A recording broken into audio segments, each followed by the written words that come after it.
Aleluia. Paz do Senhor, igreja, amém? O coração hoje está acelerado. Para a glória de Deus, é a primeira oportunidade que eu tenho em culto de família. Ministrar. Nós somos muito abençoados, irmãos, com as pregações que são feitas nesse lugar aqui, nos cultos de família, por vários diáconos aqui da igreja, pelo pastor Flávio.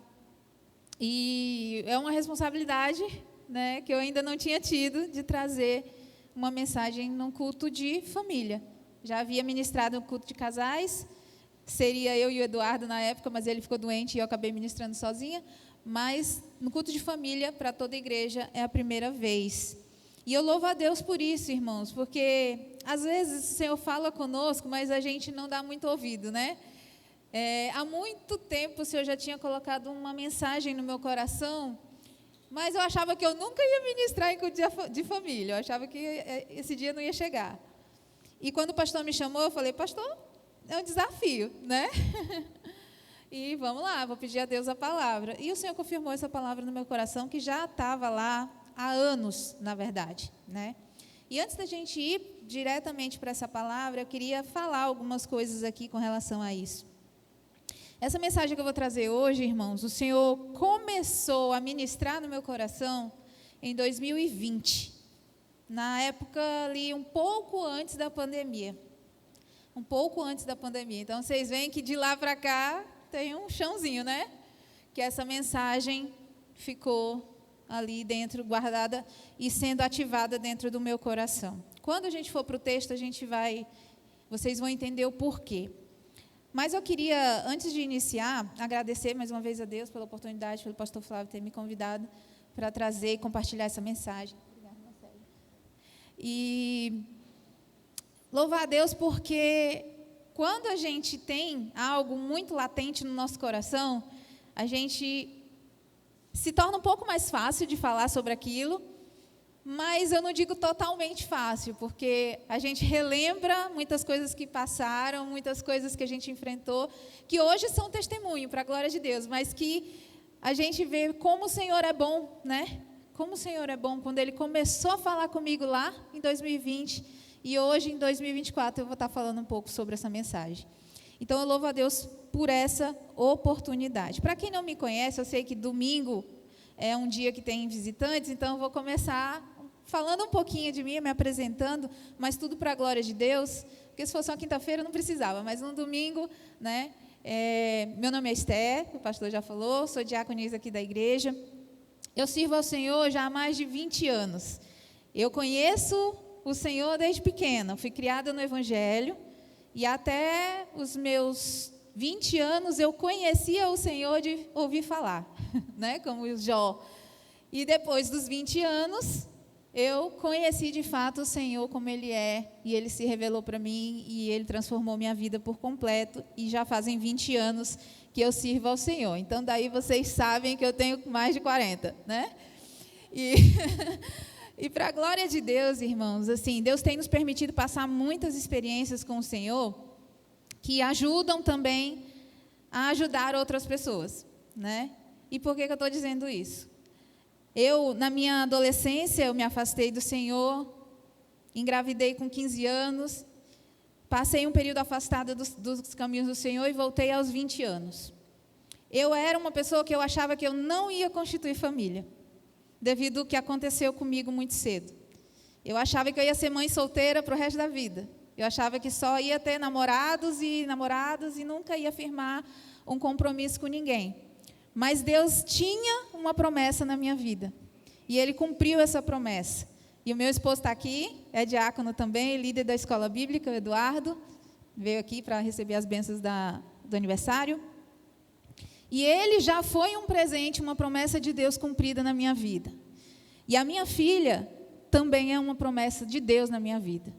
E eu vejo Deus cumprindo tantas promessas na minha vida, na vida dela, desde que Ele me despertou com essa palavra. A Gabriela, minha filha, também foi criada na igreja, conheceu o Senhor muito cedo, mas, assim como eu, na adolescência, para a juventude, ela também perdeu o foco e saiu dos caminhos do Senhor.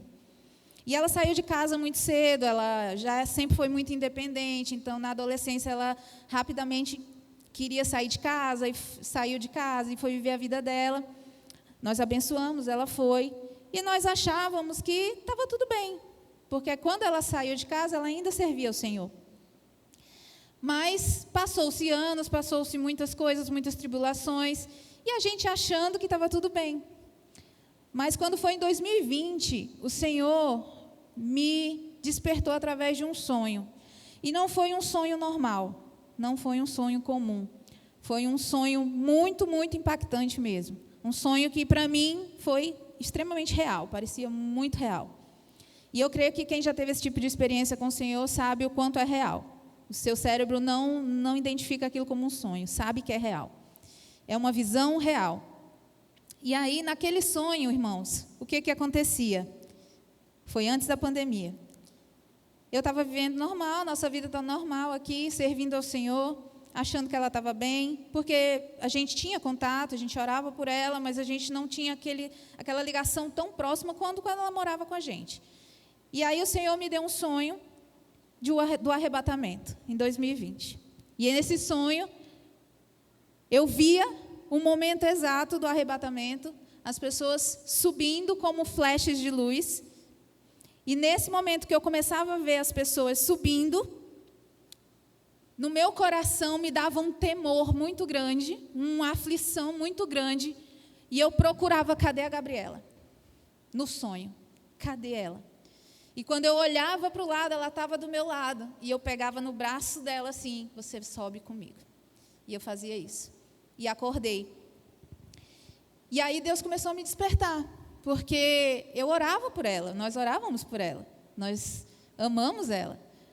Mas Deus tinha uma obra muito grande para começar na vida dela, e eu não sabia o que estava acontecendo na vida dela, porque ela não contava. Para resumir, irmãos, ela estava passando por um sofrimento muito grande, por muitas aflições, justamente porque ela saiu cedo de casa, se envolveu rapidamente, casou cedo demais, e o casamento não deu certo porque ela casou cedo demais, e enfim, foi coisas da vida. E ela estava sofrendo muito, estava com muitos problemas emocionais nessa época, e eu não sabia. Mas o Senhor começou a me revelar. O Senhor começou a me despertar para que eu começasse a orar com mais intensidade pela vida dela. E nessas orações, Deus ia abrindo a minha visão para o que eu tinha que fazer a seguir. Então, em 2020, começou isso, Deus me deu essa palavra que eu vou ministrar hoje. E chegou a pandemia, depois da pandemia as coisas pioraram, as coisas foram piorando e as coisas foram piorando.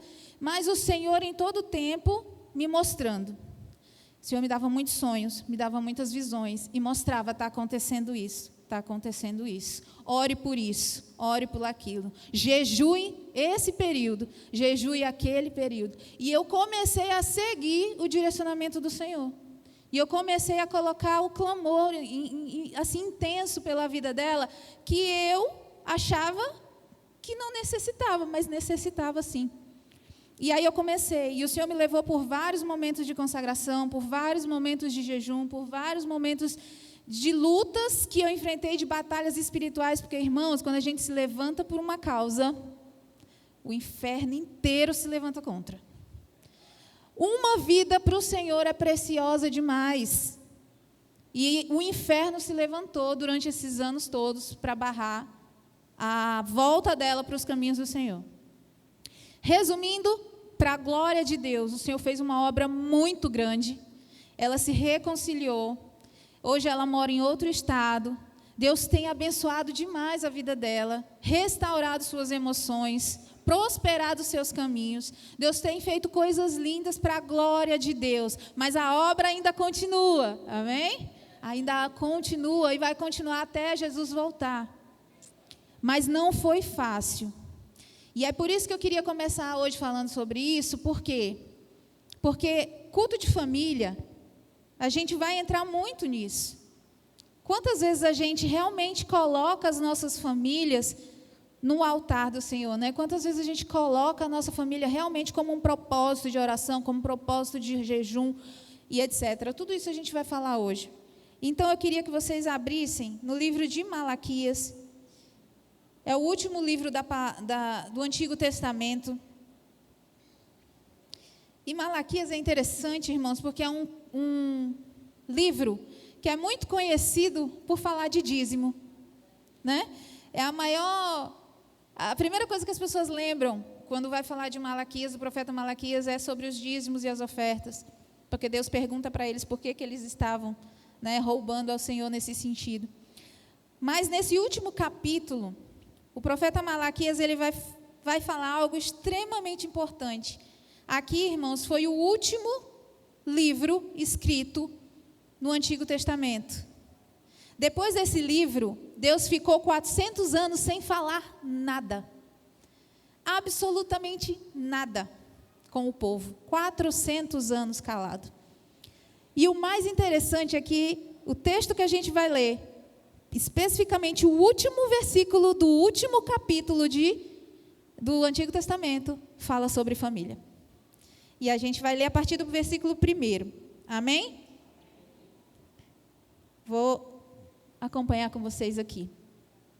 Diz assim: pois eis que vem o dia, queimando como fornalha, todos os soberbos e todos os que praticam o mal serão como a palha. O dia que vem os queimará, diz o Senhor dos Exércitos, de modo que não lhes deixará nem raiz, nem ramo. Mas para vocês que temem o meu nome, nascerá o sol da justiça, trazendo salvação nas suas asas. Vocês sairão e saltarão como bezerros soltos na estrebaria. Vocês pisarão os ímpios, pois eles se farão cinzas debaixo das plantas dos pés de vocês. Naquele dia que prepararei, diz o Senhor dos Exércitos. Atentem agora a esse versículo. Lembre-se da lei de Moisés, o meu servo, a qual lhe prescrevi em Horebe para todo Israel, a saber, os estatutos e os juízos. Eis que eu lhes enviarei o profeta Elias, antes que venha o grande e terrível dia do Senhor. E ele converterá o coração dos pais aos seus filhos, e o coração dos seus filhos a seus pais, para que eu não venha e castigue a terra com maldição. Amém? Que palavra, né, irmãos? Que palavra. E foi essa palavra que o Senhor falou ao meu coração. Desperta. Começa a clamar pela vida da tua filha, porque eu estou voltando. Começa a orar, começa a jejuar pela tua família, porque eu estou voltando. E essa é a mensagem do profeta Malaquias para nós hoje. Essa é a mensagem dele que eu quero compartilhar conosco hoje. Amém? Só para a gente entender um pouquinho também, o profeta Malaquias, irmãos, ele escreveu, essa mensagem aconteceu no período, ele era contemporâneo de Neemias e de Esdras. Então, quem já leu o livro de Neemias e Esdras sabe que ele está situado exatamente naquele período, da reconstrução dos muros de Jerusalém. O povo de Israel tinha passado 70 anos cativo da Babilônia, e lá eles tinham perdido a sua essência. 70 anos servindo o inimigo. Eles tinham perdido sua cultura, eles tinham perdido o prazer de servir a Deus, porque eles estavam presos, eles estavam cativos, eles começaram a se envolver com a cultura daquela nação, eles começaram a desfazer os seus casamentos e começaram a casar com pagãos, eles começaram a roubar a Deus, deixando de ofertar e dizimar na casa do Senhor, eles começaram a se afastar totalmente dos caminhos do Senhor, enquanto eles estavam cativos nesses anos lá da Babilônia. Mas aí chega Neemias, né? E começa a reconstruir os muros de Jerusalém. E foi nesse período aqui da reconstrução, nesse período que se iniciou a restauração do povo de Israel, que Malaquias começou a profetizar. E aí, então, são ali contemporâneos desse mesmo período. E Malaquias traz justamente aqui a questão da restauração, porque eles estavam totalmente em desobediência a Deus. Como eu disse, irmãos, para vocês terem ideia, lá no capítulo 13 de Neemias, tem esse link, né, não precisa abrir, mas a gente vai ficar nesse texto aqui mesmo. lá no capítulo 13 de Neemias, fala justamente o que estava acontecendo. O povo estava, os maridos estavam se separando das suas mulheres judias, estavam casando com mulheres pagãs, e as mulheres não ligavam para isso, e começavam a ensinar os filhos as línguas dos outros povos, e eles começaram a perder ali a língua começaram a perder a língua natural deles, o hebraico, começaram a perder sua essência, começaram a perder tudo. E quando Neemias voltou, ele quis reconstruir tudo, e ele não reconstruiu só os muros, ele resgatou toda a essência de Israel para aquele momento. E Malaquias também profetizou sobre aquilo, profetizou contra isso. Então, a mensagem de Malaquias tem 2 pontos iniciais. Primeiro que o Malaquias ele nos recorda a importância de não esquecermos a instrução que foi dada ao povo de Deus através de Moisés. Queria colocar aí no versículo 4. Vocês veem que ele começa falando, lembrem-se da lei de Moisés, o meu servo, né? Então, um dos pontos desse texto é relembrar as leis. A gente sabe que Moisés foi um grande líder do povo de Israel. E quando a Bíblia fala sobre Moisés, está falando da lei, né? Está falando dos 10 mandamentos, está falando da Torá, dos 5 primeiros livros que foram escritos, de toda a instrução que Deus deu ao povo de Israel para que eles fossem um povo santo. E quando eu estou falando povo aqui, automaticamente eu estou falando de família, amém? Porque a primeira instituição que Deus criou foi a família. Então, os povos, as famílias de Deus, eles tinham uma cultura, eles tinham um direcionamento dado por Deus, uma lei dada por Deus que eles tinham que seguir e transferir para a próxima geração. Mas isso não estava acontecendo aqui. O segundo ponto é que Malaquias também faz uma importante profecia sobre a vinda do profeta Elias, está no versículo 6. Que diz que ele converterá o coração dos pais aos seus filhos e o coração dos seus filhos aos pais. É interessante, né, irmãos, isso, porque se a gente for parar para analisar, ele fala de Moisés e ele fala de Elias. Ou seja, ele fala da lei e dos profetas. Quando Jesus ele mencionava esse termo, né, vocês têm que conhecer a lei de Deus e os profetas, ele está falando de Moisés, o legado que Moisés deixou com as leis e o legado que Elias deixou como profeta. Né? E aqui tem mais uma coisa interessante que o Senhor me mostrou, porque são dois exemplos aqui. Se a gente for ver a vida de Moisés, Moisés morreu, Deus o levou para si, e ele vai ser ressuscitado no último dia, junto com aqueles que também morreram. Já Elias não morreu, ele foi transvadado, né? Ele foi arrebatado no carruagens de fogo, um símbolo do arrebatamento, ou seja, da geração que não vai ver a morte, mas que vai ser transformado de glória em glória na volta do Senhor. E aí a gente vê as 2 gerações, porque, irmãos, se a gente for parar para pensar, eu creio que Jesus volta na nossa geração ainda, eu creio, mas eu creio de todo o meu coração, que eu vou estar velhinha, nem que seja velhinha, mas eu vou ver, eu vou ser transformada, eu não vou morrer antes. Deus sabe todas as coisas, mas eu quero crer que Ele vai voltar comigo ainda viva, porque eu quero ver essa gloriosa aparição. Mas, se nós não estivermos aqui, se nós formos antes para a glória, a geração que vai ver o arrebatamento vai ser a geração dos nossos filhos. E eles vão estar preparados para isso? Eles foram ensinados para isso? Será que eles estão conscientes desse dia que vai vir? Será que nós estamos transmitindo essa mensagem como Deus manda a gente transmitir, para que nós possamos, de fato, ver nossa família resgatada, restaurada e sendo salva no último dia? Essa é a pergunta que eu queria deixar para nós aqui. E a mensagem de Malaquias, como eu disse, é clara. É a reconciliação e a restauração, que são fundamentais, irmãos, para evitar o juízo divino. Vocês viram aí no versículo 6, que ele fala da promessa, de novo, do coração, converter o coração dos pais aos filhos e dos filhos aos pais. Para quê? não venha e castigue a terra com maldição. Um dos pontos aqui dessa mensagem que eu queria que você anotasse, quem gosta de anotar, né, geralmente o título, etc., você pode colocar aí o título da mensagem como a mensagem de Deus para as famílias através do profeta Malaquias. E o primeiro ponto que eu vejo aqui, nesse texto que a gente leu, é o versículo 1. Diz assim: pois eis que vem o dia, queimando como fornalha, todos os soberbos e todos os que praticam o mal serão como a palha. O dia que vem os queimará, diz o Senhor dos Exércitos, de modo que não lhes deixará nem raiz, nem ramo. É uma palavra forte, né, irmãos? E aí a gente pode pensar, mas eu não sou ímpio. Mas eu não sou soberbo. Mas eu não pratico o mal. Até lá, se você não vigiar e se eu não vigiar, quem vai garantir que isso não vai acontecer? Quanto mais os nossos familiares, que a gente não está ali na cola o tempo todo.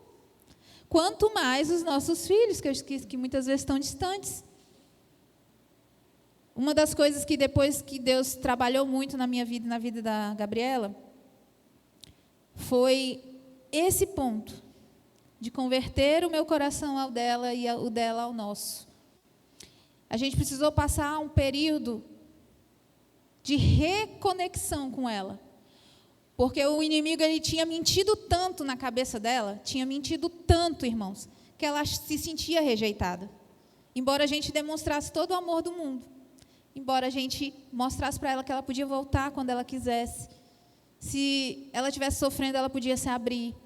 Mas o inimigo tinha enraizado uma mentira tão grande na mente dela, que para que isso se desfizesse e a gente se reconectasse de novo, foi um trabalho assim que eu posso dizer que só aconteceu pela graça de Deus. Pela graça de Deus.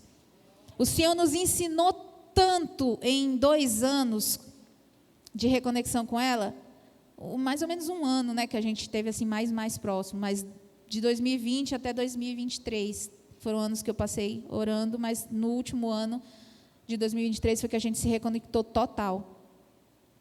E Deus foi tão misericordioso, irmãos, que nos ensinou tanto. Coisas que eu achava que eu estava fazendo muitas vezes certo, sabe, como mãe, e Deus mostrava para mim, não, filha, não era aí, era assim. Não era aqui, era dessa forma. E eu tive que reaprender muitas coisas, Eduardo também. E Deus nos ensinou muito. Exatamente o que é isso. Converter o nosso coração à nossa filha e converter o coração dela a nós. Restaurar a confiança, restaurar o amor, restaurar a comunhão, restaurar o tudo. Tudo, tudo, tudo. Para a glória de Deus. Mas a gente vê aqui, nesse primeiro ponto, que existe uma coisa que é inegável, que vai acontecer, independente daquele que acredita ou não, que é o juízo de Deus. A gente não fala muito, a gente não prega muito sobre o juízo, a gente fala da volta de Jesus porque é o que nós ansiamos, amém? A igreja não espera o juízo, a igreja espera ir para a glória, o arrebatamento, espera a salvação, espera estar com o Senhor. Mas o juízo vai vir sobre os ímpios. O juízo vai vir sobre a terra. E a gente pode ver a cada dia que passa, a cada ano que passa, que esse juízo já está vindo. Nós estamos vendo as situações no mundo como é que estão. Depois da pandemia, tudo mudou. Se intensificou. Era de um jeito antes, existia terremoto, existia guerra, existia doença, epidemia, existia, mas como a pandemia, que foi mundial, que colocou todo mundo trancado dentro de casa, não tinha acontecido ainda. E depois disso, virou um marco. Eu lembro muito bem, quando eu estava em casa, e o Senhor falou ao meu coração, que essa pandemia estava marcando um tempo de início da volta do Senhor. Eu não estou marcando data, ele estava marcando um tempo. Um despertar que Deus estava trazendo para a igreja do Senhor, para as famílias.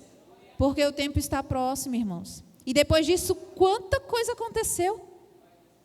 Quanta coisa aconteceu? Quantos terremotos de magnitude que a gente nunca viu? Maremotos, enchentes e tantas outras coisas que a gente nunca presenciou, nunca imaginou ver, em níveis absurdos. Obviamente que sem o advento da internet, a gente não tinha como ver antes, mas eram em menor escala. Existem registros da história que não existia esse nível de clima, de mudança climática como está tendo hoje, não existia. Era terremotos de escala 2, 3, 4 até. Já teve terremoto escala 7 e 8, irmãos, da pandemia para cá. Né? Isso são só alguns detalhes que mostram que a vinda do Senhor está próxima. E fora isso, a Bíblia é bem clara quando diz que sim, vai haver um juízo, e ele é certo, alguns acreditando ou não, a vinda do Senhor é certa. E nós precisamos encher o nosso coração de compaixão pelas vidas e pelas nossas famílias. A gente que serve ao Senhor, a gente está sempre muito envolvido na obra, a gente evangeliza muitas pessoas, a gente discipula, a gente muitas vezes tem mais contato com os da igreja do que com os de casa, não é verdade? Mas a família é o primeiro campo missionário que cada um de nós deve ter. É o primeiro ponto onde nós devemos colocar toda a nossa energia para trazer para os caminhos do Senhor.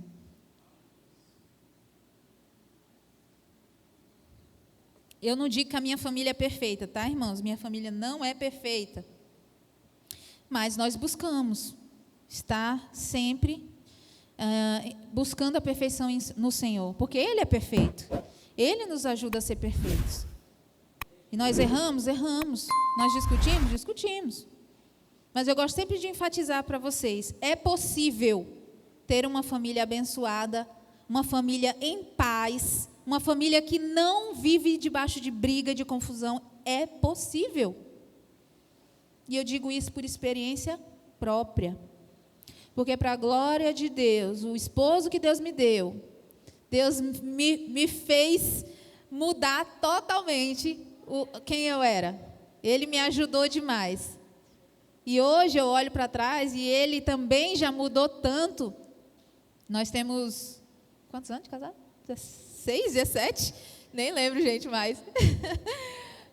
Ele sabe a data aí, eu não lembro não.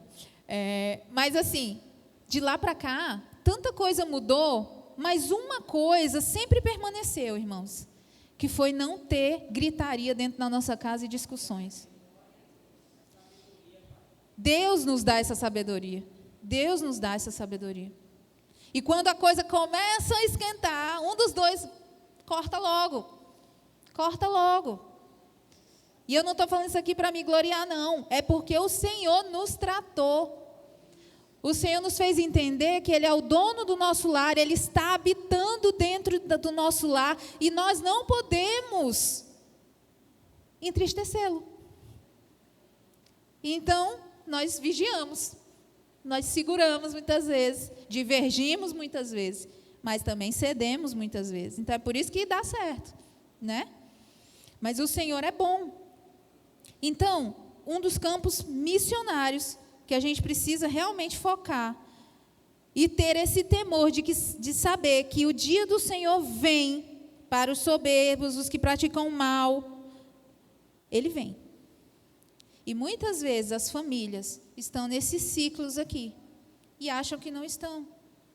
Muitas vezes as famílias, irmãos, estão em ciclos repetitivos de situações. Eu conheço um casal muito próximo da gente, por sinal, que vive um ciclo, irmãos, que a gente tem vergonha de ver, muitas vezes. E a gente olha e pensa, meu Deus, pela idade que essas pessoas têm, pelos anos de casado que essas pessoas têm, eles deviam dar exemplo, eles deviam nos aconselhar, eles deviam nos ajudar. Mas não, é ao contrário. E aí a gente olha e fica, mas por que, Senhor? Que as pessoas se acostumam com o que é ruim. Por que que as pessoas se acostumam com ciclos viciosos de briga, de discussão, de quer separar, quer sair de casa, quer não sei o quê? Por quê? Porque elas não conhecem isso aqui, ó, profundamente. Conhecem de ouvir falar, mas não conhecem de realmente praticar, de realmente viver. E era isso que o profeta Malaquias estava falando para o povo. Lembrem da lei de Moisés, versículo 4 de novo. Lembrem da lei de Moisés, para que vocês não venham errar, para que vocês venham resgatar todo o ensinamento que eu já fiz na vida de vocês. Porque na hora do desafio, irmãos, na hora do que tem que resolver, a gente só resolve com a sabedoria de Deus. A nossa carne, a nossa vontade é chutar o balde e dizer, se vira, vai para o teu canto, vai para o outro, não quero mais saber, já ensinei tantas vezes, não quero mais educar. Muitas vezes pais fazem isso. Já ensinei tantas vezes, já me decepcionou tantas vezes, não vou mais insistir, deixa quebrar a cara. Irmãos, pelo amor de Deus, não digam isso. Deus, foi uma das coisas que Deus também ministrou muito no meu coração. Eu tinha uma visão totalmente distorcida quando a minha filha estava afastada. Deus me repreendeu severamente. Todas as vezes que alguém perguntava sobre ela, eu falava, está afastada. Infelizmente. Aí Deus começou a me repreender. Não, ela está voltando para os caminhos do Senhor. Você não vai dizer mais que ela está afastada. E eu comecei a mudar a chave. Quando o diabo colocava na minha cabeça que ela estava fazendo alguma coisa errada, ou que estava acontecendo alguma coisa que me desagradasse, Deus vinha para mim e dizia, profetiza o contrário. Fala o contrário. Não, ela vai voltar para os caminhos do Senhor. Eu vou ver minha filha no altar do Senhor. Eu vou ver minha filha prosperando, eu vou ver minha filha feliz, eu vou ver minha filha casando, eu vou ver minha filha sendo uma bênção. E eu comecei a profetizar isso na vida dela, irmãos. E eu continuo fazendo isso. Mas muitas vezes as pessoas, elas gostam de falar mal. Familiares é uma das coisas assim que entristece o meu coração de ver. O marido falando da mulher, a mulher falando do marido, sabe? E eu vejo isso. E é triste. É triste quando uma pessoa está ali defamando o seu parente. Quando a pessoa está ali, eu sei que desabafar, irmãos, é uma coisa. Pedir conselho, procurar os pastores, falar o que está acontecendo, a indignação que está tendo, porque o fulano não muda, porque o ciclano não se ajeita, isso é normal. Mas a partir do momento que você consegue entender que a palavra tem poder e você muda essa chave na sua vida, irmãos, testem, faz diferença. Porque a Bíblia diz que o que sai da nossa boca, irmãos, tem poder para matar e para trazer vida. Isso é bíblico. Então, se nós queremos ver a nossa família no altar do Senhor, nós precisamos orar dessa maneira e precisamos falar dessa maneira, que eles vão estar no altar do Senhor. Mas não só falar, nós também precisamos nos reconectar com eles. Que é isso que o Malaquias está fazendo, está falando, advertendo. Porque senão, irmãos, o juízo vai vir sobre essas pessoas. E é óbvio que cada um escolhe o caminho que quer seguir. Eu não estou dizendo aqui que você tem que insistir a ponto de morrer cansando e a pessoa não quer e tal, mas você também não pode desistir. Eu vou dizer para vocês, eu sou fruto das orações da minha avó. Eu fui criada no Evangelho, meu pai, a família do meu pai era cristã, a família da minha mãe não. A família do meu pai era cristã, da minha mãe não. Minha mãe, ela era órfã, ela praticamente viveu sozinha, foi adotada, o pai dela era bêbado, e ela sofreu bastante também, até hoje ela carrega alguns traumas ainda dessas coisas. Mas a família do meu pai já conhecia o Senhor, era da Igreja Batista, e eu cresci, como eu disse, nesse ambiente. E a minha mãe acompanhava, claro, ela também é cristã. Mas foi por toda parte da família do meu pai que eu fui tendo esse exemplo desde pequena. E eu lembro muito bem, quando eu caí, aos 15 anos que eu engravidei. A minha avó disse para mim: minha filha, eu oro por você todos os dias. Todos os dias, e eu vou continuar orando todos os dias. Antes dela morrer, a gente foi visitar ela, e ela me viu com o Eduardo, né, e tudo, e ela disse assim: minha filha, eu oro tanto por você todos os dias. Sabe? E essa oração, irmãos, me sustentou. Eu tenho certeza que foi essa oração, porque ela não desistiu. Meus pais oravam por mim? Óbvio que oravam. Mas ela se colocava na brecha pela minha vida. Eu tenho certeza absoluta disso. E foi por causa das orações dela, na época que eu tinha desestruturado toda a minha família, na época que eu tinha decepcionado meus pais, na época que eu estava no meio do mundo, foram as orações da minha avó que permaneceram ali em amor, pedindo ao Senhor pela minha vida. E foi por isso que eu voltei para os caminhos do Senhor. De novo, meus pais oravam, meus pais aconselhavam, mas Deus levanta pessoas para estar ali se colocando na nossa brecha. E é por isso que eu digo que a mensagem de Malaquias é essa, para que a gente venha despertar e se colocar na brecha pelos nossos familiares, para que no dia do juízo eles não se percam. Pode estar vendo ele no pior estado que tiver. Outra coisa que mudou muito a minha cabeça, que o Senhor ministrou no meu coração, irmãos. Quando a coisa está para acontecer, piora a situação. Quando a coisa está para melhorar de vez, as coisas se intensificam e pioram. Para você ver, assim como se, não tem jeito. Quanto mais eu oro, mais piora. Quanto mais eu oro, mais a pessoa fica rebelde. Quanto mais eu oro, mais eu vejo o negócio desandar. Não desista de orar, porque você vai transpor essa dificuldade. Quem coloca a dificuldade é o diabo, irmãos. E o diabo tem anjos ao seu serviço, anjos caídos ao seu serviço para atrapalhar toda e qualquer promessa que Deus quer derramar sobre a nossa vida. E aí nós precisamos aprender a interceder, aprender a lutar espiritualmente também. E como que as pessoas vão ser salvas se a gente não sabe lutar espiritualmente nem por nós mesmos, às vezes? Porque a gente não conhece a palavra, a gente não sabe como Deus ensina a gente a orar uma oração de batalha espiritual. A gente muitas vezes não sabe orar como Deus quer que a gente ore, para a gente se revestir também, para que a gente não venha ser retalhado nas situações. Todas essas coisas, está tudo aqui. Mas as famílias, muitas vezes, elas não procuram lutar as guerras delas como Deus quer que elas lutem. Nós precisamos lutar as nossas guerras do jeito certo.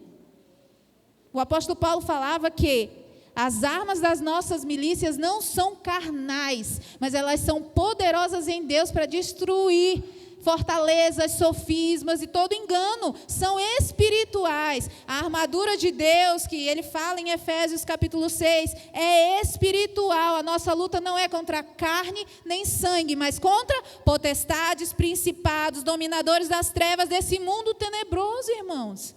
Você acha que as amarras que muitas vezes os nossos parentes enfrentam é somente físico? Não é.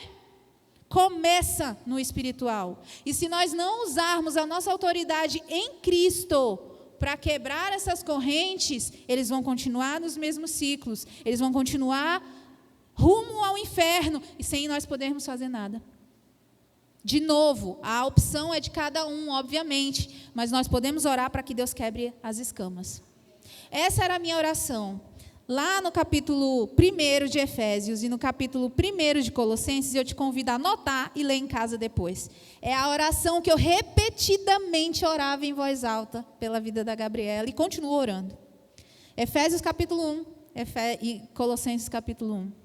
Para que ela conheça a largura, a profundidade, a altura do amor de Deus, que ela continue crescendo na graça, no conhecimento, que ela continue abrindo o seu entendimento espiritual, Deus dê sabedoria espiritual, todas essas coisas. Você pode dizer assim, Esté, mas eu não sei orar, pois leia a palavra e ore a palavra, porque isso aqui tem poder, irmãos. Isso aqui tem poder. Quando eu não conseguia orar, quando eu estava chorando, gritando de dor, de aflição, de ver a situação que a minha filha se encontrava, na profunda depressão que ela passou, eu orava a palavra. Eu orava a palavra, e não tem coisa melhor do que a gente ler a palavra em voz alta. O inimigo treme, o inferno treme e bate em retirada. Porque a palavra tem poder. A palavra tem poder. E quanto mais nós aprofundamos essa palavra, como ele diz aqui no versículo 4, lembre-se da lei de Moisés, que eu escrevi para todo Israel, para todo o povo saber os estatutos. Lembra disso aqui. Lembra das promessas do Senhor. Deus tem promessas para a nossa família. Seu irmão pode estar afastado nesse momento, mas você vai começar a dizer, ele vai voltar para os caminhos do Senhor. Seu marido pode não querer saber de Deus, pode estar preso nos vícios, mas você vai declarar, o meu marido vai servir ao Senhor. Eu lembro do testemunho da Rosinha e do pastor Flávio. Que testemunho, irmãos? Ela orava nele dormindo. Ela orava nele e dizia, essa é a última bebida que ele vai tomar. E profetizava na vida dele. A nossa atitude, a nossa posição como familiar faz diferença.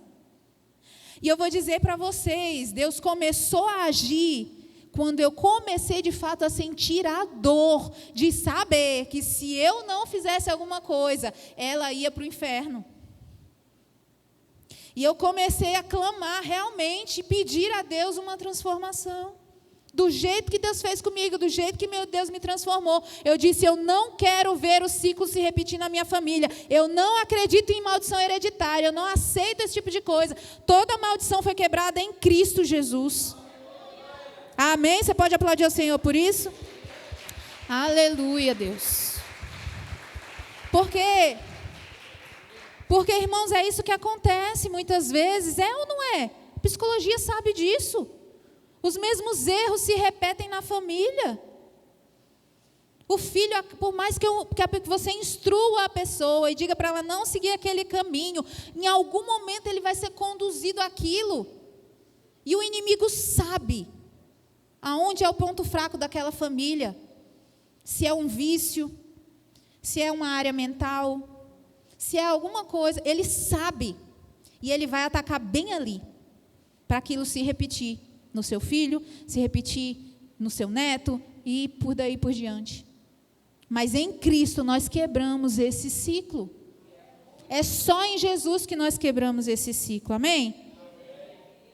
O segundo ponto aqui, a gente viu que o juízo vem independente do que as pessoas acreditem ou não. O segundo é que a justiça de Deus também vem. E a justiça aqui no versículo 2. 2? Passei, deixa eu ver. Mas para vocês que temem o meu nome, nascerá o sol da justiça, trazendo salvação nas suas asas. É uma promessa. A justiça de Deus virá. Não deixa de clamar, não deixa de buscar, não deixa de crer. Porque Deus cumpre as suas promessas. Ele cumpre. Ele cumpre e não tem como a gente duvidar disso. Deus não é homem para que minta, nem filho do homem para que se arrependa. Se Ele falou, Ele vai fazer. E quando Ele faz por completo. Amém? Ele não faz pela metade. Ele não faz pela metade. E esse é o Deus que nós servimos. É essa justiça que nós vamos ver. Porque existem, irmãos, casos e casos de famílias, né? A gente sabe, casos e casos. Existem casos que nem ninguém conhece, mas Deus vai dar um meio de alguém daquela família conhecer primeiro. E através daquela pessoa, toda a família dela pode ser abençoada. Toda aquela família. A gente tem muitos casos aqui. O Aleph é um caso. Ele veio para cá, jovenzinho ainda, trouxe seus pais, trouxe seu irmão. Famílias abençoadas aqui, irmãos. Né? As crianças. Irmãos, as crianças. O que dizer das crianças, né? A gente sempre fala, é o futuro. É o futuro, é aquilo que eu falei. Se nós não estivermos aqui, eles vão enfrentar ou o juízo ou a volta de Cristo para a glória de Deus. Qual nós vamos ensinar? Qual nós vamos instruir? O que nós vamos falar para eles desde pequenininhos? Eu hoje tenho uma visão de criação que eu não tive quando eu era jovem, quando eu engravidei. E muitas vezes eu converso com o Eduardo, eu falo, se eu pudesse voltar tempo atrás, eu teria criado mais enfaticamente ainda na palavra. Tinha criado mais ainda dentro da igreja. Mas tudo tinha que acontecer como aconteceu, Deus sabe. Porque também Deus nos ensina através dessas coisas, para que a gente possa ajudar outras pessoas. Uma coisa é certa, Deus está no controle de tudo. A pessoa pode ter conhecido a Bíblia desde de criança e um dia se afastou, mas ela um dia vai voltar. Por quê? Porque a palavra de Deus fala que se a gente ensinar a criança no caminho que deve andar, ainda que se desvie, ele vai voltar. Vai voltar. Mas para voltar, nós precisamos ter alguém na nossa família intercedendo por ele. Nós precisamos ter uma coluna na família que não desista de clamar por ele. Amém? Glórias a Deus. Deixa eu correr um pouquinho. No verso 4 ainda, a gente vai ver a condição. A gente viu, irmãos, que o juízo vai vir. A gente viu que a justiça de Deus também vai vir. E nós vemos no verso 4 a condição para que haja essa restauração. Amém? Diz assim, ó. Lembrem-se da lei de Moisés, o meu servo, a qual prescrevi em Horebe para todo Israel saber os estatutos e juízos. De novo, qual é a condição para a restauração? Obedecer a Deus. Aquele que intercede, o pai de família, a mãe de família, o irmão, o tio, seja lá quem for, que é o cabeça ali naquele momento, que é a coluna naquela família, se ele estiver em obediência à palavra de Deus, o próprio Jesus disse que tudo que nós pedirmos em oração crendo, nós receberíamos, irmãos. Mas a nossa vida precisa estar direitinho. Por que muitas pessoas não recebem as bênçãos de Deus? Porque existem coisas, irmãos, que dependem da nossa obediência. Da nossa exclusiva obediência. E tem coisas que dependem da obediência do outro, que vai receber também a libertação.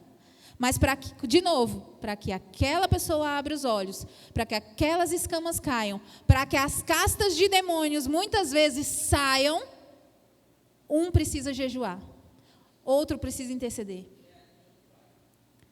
Jesus, quando vai falar sobre João Batista, que foi o Elias, que a palavra aqui está falando que viria, o profeta Elias veio, falou, depois a unção de Elias veio sobre João Batista para preparar o caminho do Senhor, e o Senhor é o restaurador completo das famílias, amém? O Senhor é o centro, é Ele que restaura por completo, mas João Batista abriu o caminho, com essa unção de Elias, essa mesma unção que Ele quer que nós venhamos ter, para que nós possamos preparar o caminho do Senhor para as nossas famílias. Então, aqui a restauração depende disso, começa da nossa vida, começa da nossa obediência, para que nós possamos então interceder por alguém. E nesse mesmo texto que eu ia falar, né, voltei aqui, no texto, se eu não me engano, Mateus capítulo 17, que ele vai falar sobre João Batista, depois um pouquinho mais à frente ele vai falar o quê? Vai acontecer o quê? Uma situação familiar. Vai acontecer, eu não vou abrir porque o tempo já está mais avançado aqui, irmãos. Mas eu vou ilustrar aqui para vocês o que aconteceu. Jesus está falando de João Batista, que ele seria o Elias que viria para preparar o caminho do Senhor, tá? E nessa época João Batista já estava preso, e aí Jesus já tinha começado o ministério dele. E aí assim que ele fala de João Batista e dessa unção que estava sobre João Batista, acontece um episódio de um pai chegando para ele e dizendo que os discípulos não tinham conseguido expulsar o demônio do menino. E aí Jesus diz, ô geração incrédula, vocês são incrédulos, como que vocês não conseguiram libertar o menino? Mas essa casta de demônios só sai com jejum e oração. E muitas vezes, o que aprisiona as famílias, ciclos viciosos, coisas que não deixam fluir a presença de Deus no seu lar, ou coisas que muitas vezes não tiram as escamas dos olhos daquele parente que você quer, precisa de jejum. Precisa de jejum. Eu aprendi de novo, irmãos, a jejuar durante esses 3 últimos anos. E Deus me colocou, como eu disse, em vários ciclos de 21 dias de jejum, 3 dias de jejum, 7 dias de jejum. Eu fui fazendo várias campanhas pessoais com Deus, posso chamar assim, mas todas com direcionamento dele. Ele ia me mostrando, ia falando, você vai fazer assim, você vai fazer assado, você vai fazer assado. E cada vez que eu ia fazendo, Deus ia abrindo a minha visão para o que estava acontecendo. Ele ia me mostrando que espírito que estava agindo em determinada situação. Ele me mostrava coisas que iriam acontecer naquele dia, naquela hora, e foi exatamente como ele mostrou. Exatamente como ele mostrou. A Rosinha acompanhou, o pastor Flávio acompanhou as coisas que eu fui falando para eles. Rosinha, pastor, aconteceu exatamente como Deus me mostrou no sonho. No dia que aconteceu, o pior dia da vida da minha filha, eu sabia que ia ser aquele dia. Eu sabia que o inimigo ia tentar tirar a vida dela. Eu sabia que eu tinha que ficar calma naquele dia. Porque Deus já tinha me mostrado. E eu continuei fazendo o que o Senhor tinha me mandado fazer. Imagina quem não sabe. É óbvio, irmãos, que para algumas pessoas vai ser diferente. Deus não vai revelar tudo assim. E Ele não revelou tudo, totalmente. Ele foi revelando aos poucos, como eu disse, a cada consagração, a cada jejum, a cada coisa. Mas para muitas pessoas, Deus vai dar uma sensação e vai te chamar para orar de madrugada. Para outras pessoas, Deus vai te fazer sentir de ligar para o seu familiar e levar uma palavra. Deus vai agir de diversas maneiras, mas Ele quer te usar. Esse é o ponto. Ele vai agir de diversas maneiras, mas você precisa estar na brecha, você precisa estar em obediência para ouvir Deus falar, direcionar para você o que você tem que fazer pelaquela vida. E é difícil. É difícil. Tinha dia que eu dizia, meu Deus, eu estou tão cansada. Eu estou tão cansada, Senhor, porque não era só a luta física, né? Não era só ver as coisas que estavam acontecendo. Não era só a luta com um familiar, era com vários, às vezes, ao mesmo tempo. E eu dizia, meu Deus, estou tão cansada, eu não consigo mais orar. E eu sempre fui uma pessoa que Deus me usou muito em intercessão, mas eu nunca me vi uma intercessora. Tipo a irmã Núbia, a Rosinha. Eu nunca me vi uma intercessora. Mas Deus me ensinou a ser.